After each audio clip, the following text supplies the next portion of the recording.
Nang matapos na ako sa kusina, dumaretso na rin ako dito sa likod bahay para ituloy itong mga binabanlawan ko, nilalabahan ko kanina. Nung kanina nga naguhugas ako ng plato, nakasalang nga sila kanina sa washing.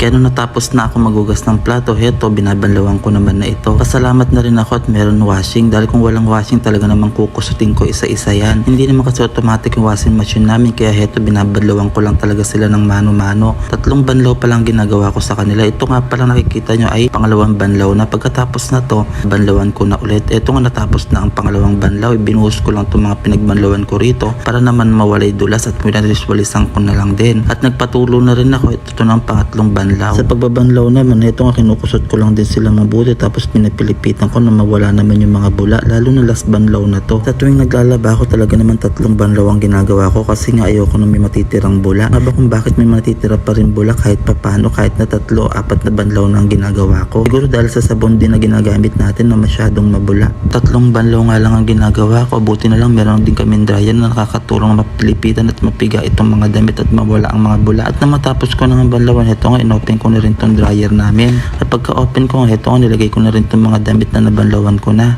At nang mailagay ko na nga yung mga nilaban ko sa dryer, ito nga pinaikot ko na.